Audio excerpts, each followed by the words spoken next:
Hello my dear students, आज मैं आपको चैप्टर 1 11th क्लास का एक बहुत ही बेहतरीन टॉपिक पढ़ाने जा रहा हूं जिसका नाम है स्टोइचियोमेट्री।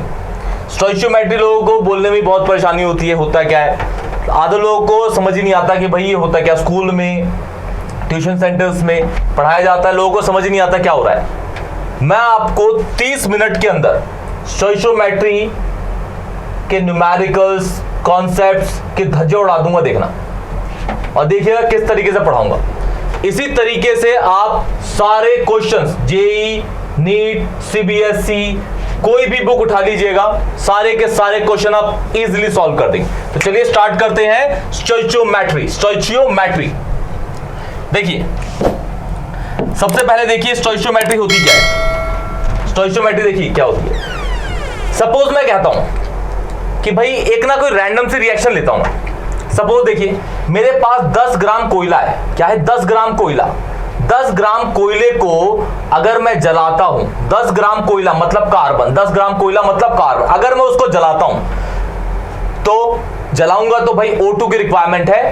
एटमॉस्फेयर से O2 आएगा उसको जलाने के लिए, कंबस्ट करने के लिए। मतलब कार्बन की रिएक्शन हो रही है O2 के साथ, ऑक्सीजन गैस के साथ, कार्बन प्लस O2। अगर कार्बन पूरा जला, कंप्लीट कंबशन हुई, तो वो फॉर्म करता है कार्बन डाइऑक्साइड। मतलब कहने का क्या हुआ, मैं कह रहा हूं कि बस 10 ग्राम मैंने कार्बन लिया और 10 ग्राम पूरा कार्बन जलाने के लिए O2 आया। अब मैं स्टोइचियोमेट्रिक मेथड से ये पता कर सकता हूं कि भाई 10 ग्राम कार्बन को जलाने के लिए एटमॉस्फेयर से O2 कितना आ रहा है। मैं उसकी क्वांटिटी, उसका मास बता सकता हूं कि वो कितने अमाउंट में लिया। उसके बाद जब C प्लस O2 मतलब 10 ग्राम कार्बन जल जाएगा ऑक्सीजन गैस की रिक्वायरमेंट से, या फिर जब वो पूरा का पूरा जल जाएगा तब आपका CO2 फॉर्म होगा। तो मैं ये भी बता सकता हूं कि भाई CO2 कितना एटमॉस्फेयर में निकल जाएगा। बेस किससे? स्टोइचियोमेट्रिक मेथड से। स्टोइचियोमेट्रिक मेथड से मैं ये बता दूंगा कि 10 ग्राम कार्बन को जलाने के लिए कितना ऑक्सीजन चाहिए, एटमॉस्फेयर से कितना आएगा, उसके बाद जल जाएगा जब, तो CO2 बन के कितना उड़ जाएगा, उसका मास बता दूंगा। तो देखिए कितना इंपॉर्टेंट है स्टोइचियोमेट्रिक कोएफिशिएंट या फिर स्टोइचियोमेट्री। सबसे पहले देखिए क्या है, the relationship between the relevant quantity of a substance taking part in the reaction और forming a compound, typically a ratio of whole integer. जैसे सपोज मैं कहता हूं भाई कि मेरे पास ये कार्बन है, इसको मैंने जलाया O2 की प्रेजेंस में, तो क्या बना भाई? CO2। स्टोइचियोमेट्रिक मेथड करने के लिए सबसे पहले आप जो भी रिएक्शन होगी, गिवन होगी, या फिर आप बनाएंगे उसकी क्वेश्चन की लैंग्वेज के अकॉर्डिंग, उसको आप सबसे पहले बैलेंस कर लेंगे। तो देखिए इसको पहले बैलेंस कर लेता हूं भाई। ये कितना हो गया 1, ये कितना हो गया 1, ये कितना हो गया 1। ये तो ऑलरेडी बैलेंस है, ऑलरेडी ये बैलेंस है। अब यहां मैं इसके मोल्स के टर्म्स में देखता हूं, इसको मोल्स के टर्म्स में इसमें कितने मोल हो गए। देखिए इसके स्टोइचियो जो आगे लगा होता है ना, ये आगे, यही होता है एक कोएफिशिएंट, स्टोइचियोमेट्रिक कोएफिशिएंट। स्टोइचियोमेट्री का ये कहलाता है स्टोइचियोमेट्रिक कोएफिशिएंट। स्टोइचियोमेट्रिक कोएफिशिएंट, स्टोइचियोमेट्रिक क्या है जी? कोएफिशिएंट। स्टोइचियोमेट्रिक कोएफिशिएंट होता है ये। जैसे आप देखिए मैथ्स में होता है ना आपका x² 4y 9x is equal to 0। Suppose ये कोई सी भी रिएक्शन है मैथ्स की, तो coefficient of x² y and x क्या है भाई? इसका ये आगे लगा है 1, तो ये 1 हो गया, इसका 4 हो गया, इसका 9 हो गया। तो ये मैथमेटिकली बताया जाता है कि भाई ये है इक्वेशन, इसमें जो आगे लगा है ये इसका कोएफिशिएंट है इस वेरिएबल का। क्लियर? ऐसे ही रिएक्शन की टर्म्स में जो भी आप बैलेंस करने के लिए आगे वैल्यू लगाते हैं, वही उसका क्या होता है? स्टोइचियोमेट्रिक कोएफिशिएंट। क्या होता है वो? स्टोइचियोमेट्रिक कोएफिशिएंट। और इसी की हेल्प से हम स्टोइचियोमेट्रिक कैलकुलेशंस को कर देते हैं। अब यहाँ पे मोल को देख रहा हूं, तो जितना ये लगा हुआ है आगे स्टोइचियोमेट्री, यही इसका मोल हो गया। कितना हो गया भाई? 1 मोल। और इसमें कितना हो गया? 1 मोल। ये भी कितना हो गया भाई? 1 मोल। अगर यहाँ पे 2 लगे होते तो 2 मोल, यहाँ 4 लगे होते तो 4 मोल, यहाँ 1.5 लगे होते तो 1.5 मोल, उससे कोई परेशानी नहीं। जितना आपको बैलेंस के लिए यहाँ लगा है वही उसके मोल होंगे। अब मोल कॉन्सेप्ट में आपने पढ़ा है कि भाई इसका मैं मोलर मास देखूंगा, मोलर मास ये तो एटम है तो एटॉमिक मास होगा, ठीक है, इसका मॉलिक्यूलर मास होगा, इसका भी मॉलिक्यूलर मास। तो एक मोल में कार्बन का कितना मास होता है भाई? 12 ग्राम पर मोल। कितना होगा भाई? ग्राम पर मोल 12। यहाँ पे O2 का कितना होगा? एक ऑक्सीजन का होता है 16, तो O2 का कितना होगा? 32 ग्राम पर मोल। यहाँ भी पर मोल आएगा, रीजन क्योंकि एक मोल के लिए चल रहा है, ये भी एक मोल के लिए, तो ये भी एक मोल के लिए चल रहा है, तो ये भी कितना होगा आपका? पर मोल में ही आएगा। अच्छा, एक लॉ आपने पढ़ा होगा, law of conservation of mass. Mass can neither be created nor be destroyed. Reactant और प्रोडक्ट का मास हमेशा बराबर होता है जब रिएक्शन आपकी बैलेंस हो, जब आपकी रिएक्शन क्या हो? बैलेंस हो। तो यहाँ पे रिएक्शन तो बैलेंस है ही भाई। अब रिएक्टेंट का मास देखिए, कार्बन है 12, ये है आपका 32, तो टोटल बनाए कितना हो गया? 44 ग्राम पर मोल। वैसे अगर आप इसके फॉर्मूले से निकालेंगे ना CO2 का, तो भी वो 44 ही आएगा। यहाँ पे law of conservation of mass से भी आप रिएक्टेंट, अगर पूरे रिएक्टेंट का मास बताए आपको, तो प्रोडक्ट के पूरे प्रोडक्ट का मास बता सकते हैं आप स्टोइचियोमेट्रिक मेथड में। क्लियर? अब मैं आपको दिखाता हूं नेक्स्ट पे कि इसके क्वेश्चंस कैसे सॉल्व होंगे। देखिए, आपको स्टोइचियोमेट्री समझ आया, आपको समझ आया कि भाई चलिए इसे मोल्स बताता हूं, मॉलिक्यूल्स भी। अगर मैं यहां पे मॉलिक्यूल्स की बात करूं, मॉलिक्यूल्स, एक मोल में कार्बन का इतना मास है, तो मॉलिक्यूल कितने होंगे भाई? Na होंगे। Na क्या होता है? Avogadro number. वैल्यू क्या होती है इसकी? 6.022 10 की पावर 23। कितनी? 23। और 1 मोल इसके लिए भी Na होगा, जो वैल्यू होगी क्या? सेम, यही वैल्यू होगी। इसके मोल के लिए कितना होगी? ये भी Na क्या होता है आपका? एवोगैड्रो। वैल्यू कितनी होगी? 6.022 10 की पावर 23 मॉलिक्यूल्स ही होंगे इसमें भी बेटा। क्लियर? अब देखिए मैं इसे क्वेश्चन कराता हूं, एक बहुत छोटा सा, बहुत प्यारा सा, उसके बाद और बड़े क्वेश्चन करेंगे इसके ऊपर। देखिए, एक सपोज करके हमने एक क्वेश्चन ले रखा है। सपोज करके क्वेश्चन क्या है? Suppose we are combusting 10 gram of carbon. 10 gram carbon को मैं सपोज जलाता हूं। कितना कार्बन है भाई? सॉलिड फॉर्म में होता है। कितना ले लिया मैंने इसको? 10 ग्राम। 10 ग्राम। अब भाई कंबस्ट कर रहा हूं तो O2 चाहिए, एटमॉस्फेयर से आया गैस की फॉर्म में, बन गया मेरा CO2। किस पे? गैस में। रिएक्शन को सबसे पहले बैलेंस कर लूंगा, ये बैलेंस ही इक्वेशन। यहां भी 1 लगा हुआ है, 1 लगा है, 1 लगा है। क्लियर? 1 1 1। अच्छा, आपको मोल के टर्म में पता है ये 1 मोल है, ये 1 मोल है, ये भी 1 मोल है। जो रिएक्शन बैलेंस किया उसके अकॉर्डिंग ये 1 1 1 1 मोल है, सबके सब 1 मोल में है। क्लियर? अच्छा, 1 मोल कार्बन का मास कितना होता है अभी? और मुझे इसका मास इसमें पता करूंगा कि एटमॉस्फेयर से O2 कितना आएगा और CO2 कितना बनेगा, ये भी बताऊंगा मैं इसमें। इसलिए मैं यहाँ क्वेश्चन मार्क लगा दे रहा हूँ। क्या लगा दे रहा हूँ? Question mark. इसका मास मुझे पता है 10 ग्राम, और इन दोनों का रिएक्शन मुझे मास बताना है। तो देखिए, इसका एटॉमिक मास कितना होगा? 1 मोल कार्बन में 12 ग्राम पर मोल। कितने? 12 ग्राम पर मोल। 1 मोल O2 में 32 ग्राम पर मोल। 1 मोल CO2 में 44 ग्राम पर मोल। 44 ग्राम पर मोल। इसके मास से मैं इसका और इसका निकाल दूंगा, क्योंकि मुझे इसका, ये तो एटॉमिक मास है, लेकिन इसका मुझे गिवन मास भी पता हुआ है भाई, मैं निकाल दूंगा। देखिए यूनिटरी मेथड से अगर मैं बोलूं कि भाई 1 ग्राम कार्बन, तो सॉरी 1 मोल कार्बन रिएक्ट कर रहा है 1 मोल ऑक्सीजन से, तो गलत है, बिल्कुल सही है। 1 मोल कार्बन ही तो रिएक्ट कर रहा है 1 मोल ऑक्सीजन से, तो लिखता हूं 1 मोल ऑफ C रिएक्टिंग, ये एरो है रिएक्शन का, रिएक्ट कर रहा है 1 मोल ऑफ किससे? O2 से। 1 मोल ऑफ O2। अब 1 मोल कार्बन का मास कितना भाई? 12 ग्राम पर मोल। और 1 मोल O2 का मास कितना है भाई? 32 ग्राम पर मोल। 32, ये 32 है, 32 ग्राम पर मोल। अब यूनिटरी मेथड में क्या होता है? आपको किसका मास गिवन दे रखा है क्वेश्चन में? कार्बन का दे रखा है, कितना है? 10 ग्राम। तो इस वाली साइड को 1 बना दो, 1 ग्राम के लिए। 1 ग्राम ऑफ कार्बन में कितने ग्राम O2 के होंगे भाई? तो 32/12 ग्राम।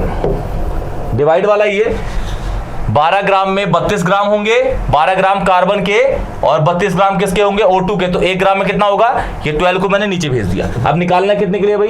निकालना है मुझे 10 ग्राम, क्योंकि मेरे को कार्बन कितना दे रखा है? 10 ग्राम। तो 10 ग्राम ऑफ कार्बन यहां लगा दिया, इस साइड मल्टीप्लाई किया तो इस साइड मल्टीप्लाई करूंगा, इस वाली वैल्यू से 10 से मल्टीप्लाई कर दिया, 32/12 ये वाली वैल्यू होगी 32/12। ये काटा तो 8 हो गया, ये काटा 3 हो गया, तो 80/3 ये हो जाएगा आपका 26.66 ग्राम। क्या निकला आपका? O2 आया एटमॉस्फेयर से। कितना आया O2? 26 gram, 26.66 gram of oxygen आया कहां से? एटमॉस्फेयर से। तो भाई मुझे पता चल गया भाई कि कार्बन कितना लगा?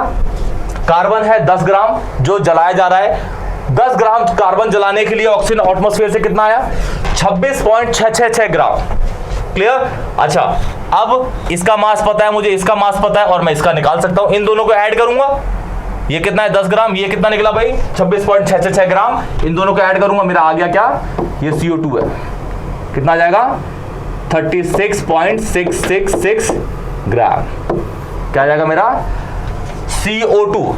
अगर आपको कैलकुलेट करना है CO2 का तो उसको कैलकुलेट कर भी दिखाते हैं। देखिए, अब CO2 को मैं कैलकुलेट करता हूं, मैं C से कैलकुलेट करूं C के रेस्पेक्ट में या फिर O2 के रेस्पेक्ट में, दोनों में से आंसर एक ही आएगा। अब तो मुझे C का मास तो मुझे पहले ही पता था और O2 का मुझे मास पता चल गया है, वो है 26.66 ग्राम। लेकिन फिर भी मैं निकालता हूं उसको कार्बन से ही। आप इसी मेथड से O2 से निकाल लीजिएगा, आंसर एक ही आएगा जो है ये। फिर भी कैलकुलेट करता हूं। देखिए, मैं कहता हूं इससे मैं इसका मास निकाल रहा हूं। 1 मोल ऑफ कार्बन प्रोड्यूस कर रहा है 1 मोल ऑफ कार्बन डाइऑक्साइड, मतलब 1 मोल कार्बन प्रोड्यूस कर रहा है 1 mole of CO2। 1 mole carbon का मास कितना है भाई? 12 ग्राम। कितना है जी? 12 ग्राम। और 1 मोल CO2 का मास कितना है भाई? 44 ग्राम। और मुझे मास किसका निकालना है? इसका। और गिवन किसका है? इसका। तो इस वाली वैल्यू को मैं 1 बनाऊंगा। 1 कैसे बनाऊंगा? इसकी वैल्यू नीचे भेज दूंगा। कहां भेज दूंगा इसको? नीचे।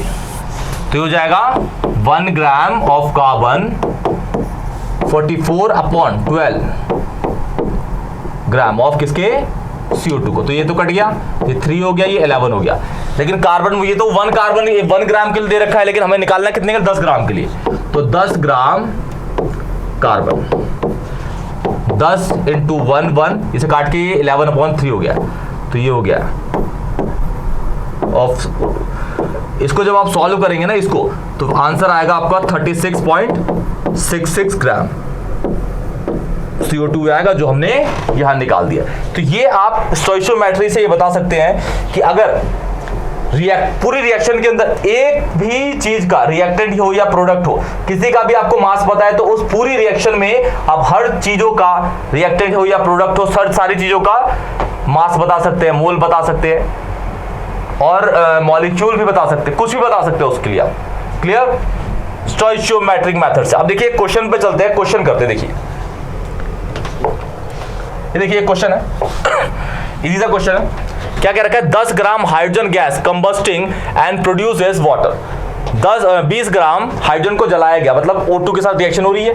तो यहां पे ले लेते हैं भाई सॉल्यूशन इसका। H2 plus O2 gives H2O। ये रिएक्शन तो आपको पता ही है। कंबस्ट मतलब O2 है, कंबस्ट मतलब कंबस्टिंग मतलब O2, कंबस्शन हो रहा है तो मतलब O2 है। इसको बैलेंस कर देते हैं। तो इसको ले लिया मैंने 2, इसको ले लिया 2, ये बैलेंस हो गया। अब यहाँ पे ये 2 मोल हो गया भाई, ये 1 मोल हो गया, ये भी कितने मोल हो गए? 2 मोल। अब इसका मास लिख देते हैं यहाँ पे। देखिए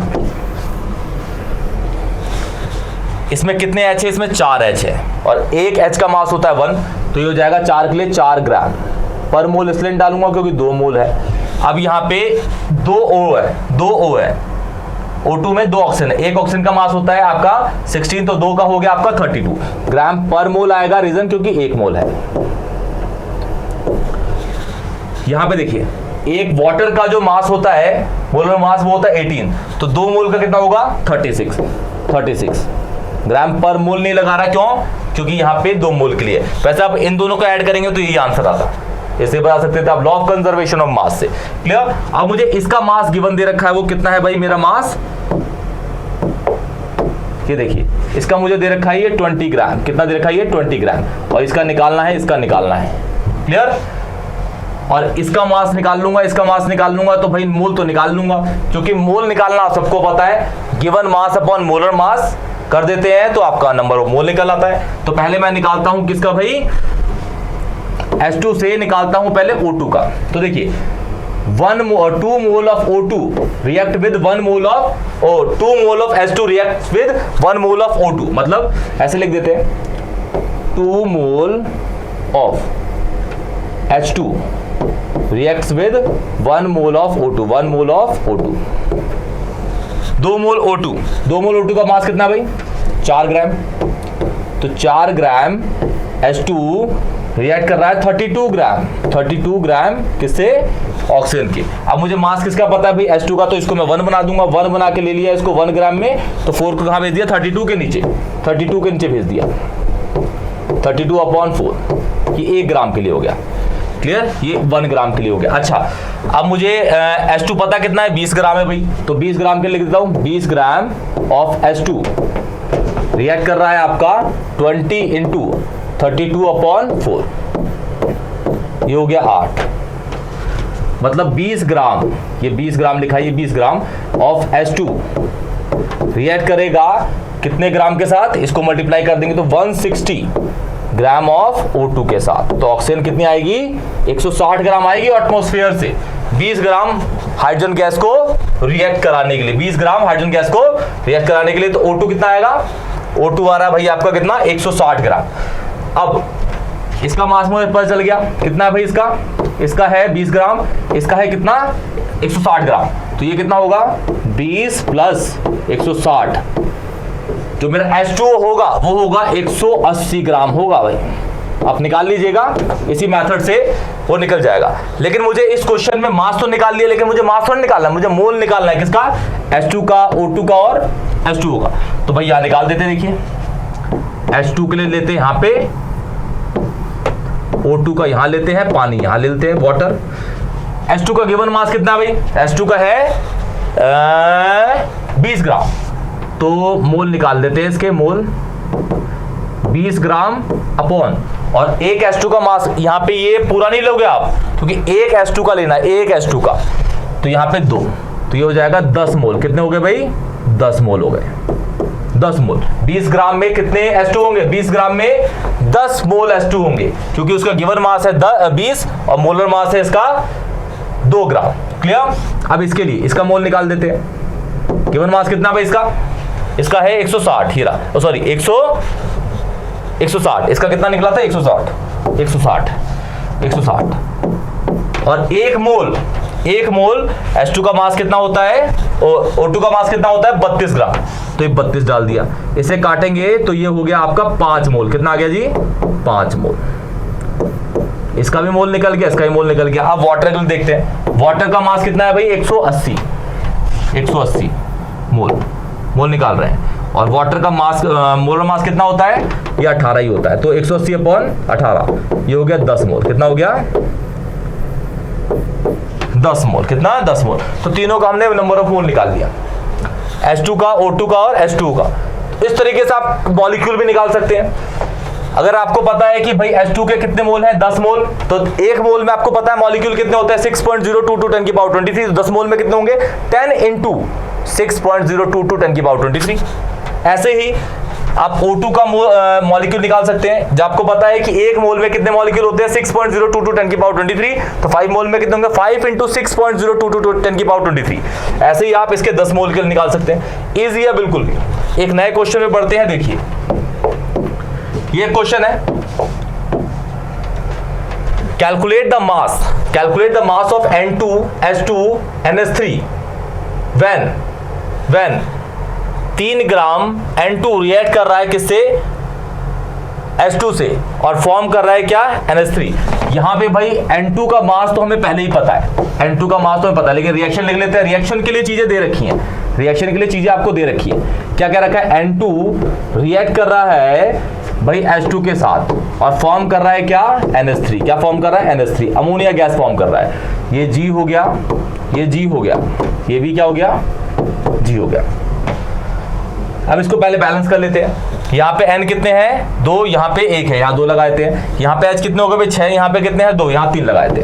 तो मोल की टर्म्स में ये 1 मोल हो गया, ये 3 मोल हो गया भैया, ये कितना हो गया जी, ये 2 मोल हो गया। अब यहाँ पे मोलर मास डाल लेते हैं इसका। N2 का मोलर मास, एक N का 14 होता है, तो N2 का कितना होगा भाई, 28, और यहाँ ग्राम पर मोल डालेंगे, क्योंकि 1 मोल में क्या रखा भी है, ये इसका 1 मोल है, इसलिए। अब 3 मोल H2 है, तो ये हो जाएगा 6 ग्राम। अब इसका और इसका जोड़ दीजिए, 34 आ गया, और पर मोल तो आएगा नहीं, क्योंकि 2 मोल के लिए है ये।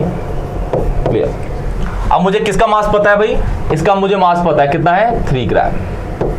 इसका मास निकालूंगा, इसका मास निकालूंगा, ये क्वेश्चन में क्या रखा है आपको, ठीक है। तो पहले लिखता हूं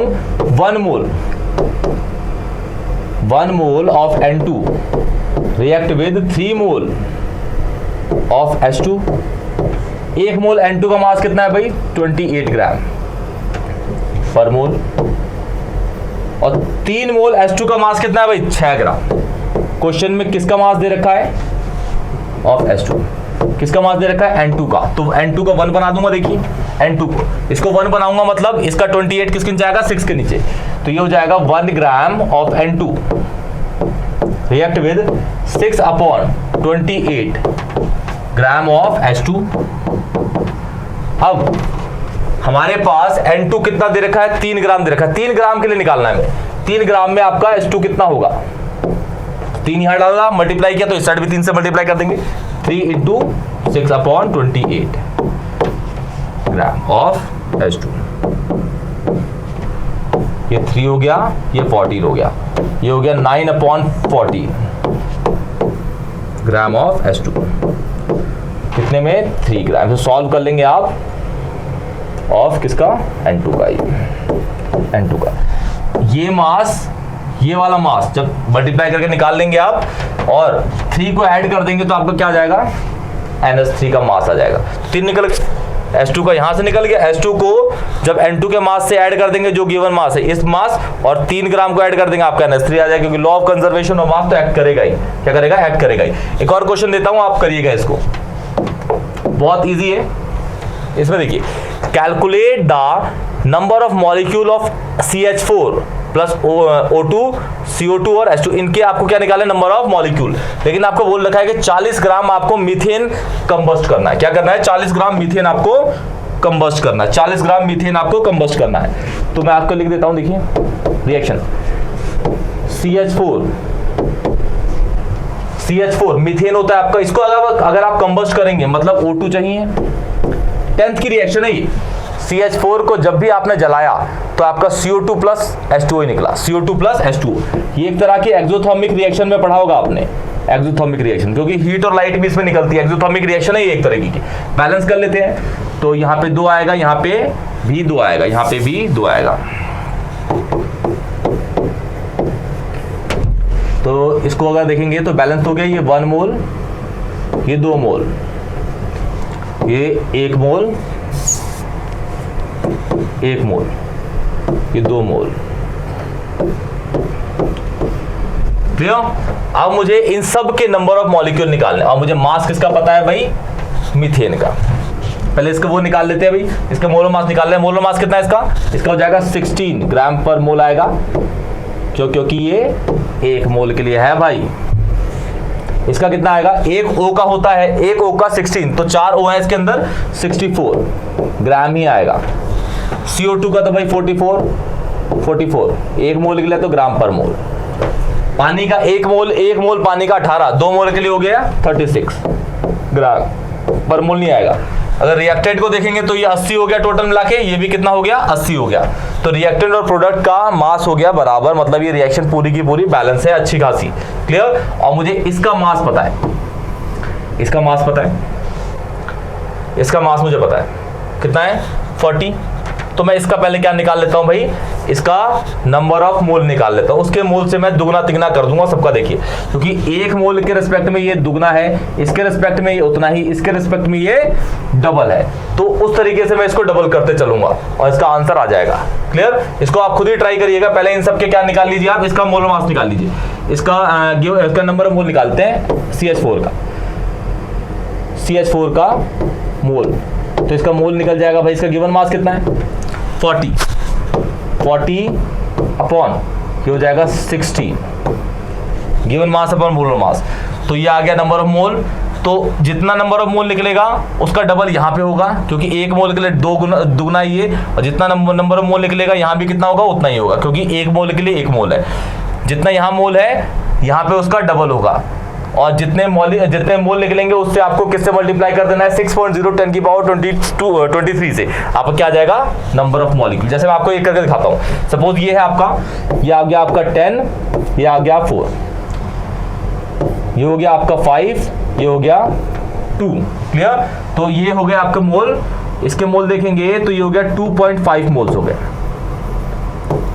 तो ये इसके दुगने है, तो यहां पे कितने मोल होंगे? यहाँ पे 5 मोल्स होंगे। कितने होंगे? 5 मोल्स। यहां कितने मोल होंगे? 2.5 मोल्स होंगे। इसमें कितने होंगे? यहां पे फिर से 5 मोल्स होंगे। इसी तरीके से आप इसको निकाल सकते हैं। देखिए 1 मोल के लिए ये इससे दुगना है तो यहां भी दुगना होगा, ये उतना ही है तो यहां उतना ही है, यहां डबल है तो ये भी डबल है। तो मोल पता है, मॉलिक्यूल निकाल सकते हैं, मल्टीप्लाई आपको करना है 6.022 10 की पावर 23 से। तो ये पूरा का पूरा आपका था स्टोइचियोमेट्रिक कोएफिशिएंट, स्टोइचियोमेट्री। बहुत प्यारे से लेक्चर के साथ बहुत इजीली आपको समझाया, और इसको पूरे क्वेश्चन को दोबारा करके देखिएगा अपने आप इसमें बिल्कुल परफेक्ट हो जाएंगे। तो आज का लेक्चर यहीं खत्म करते हैं। Take care.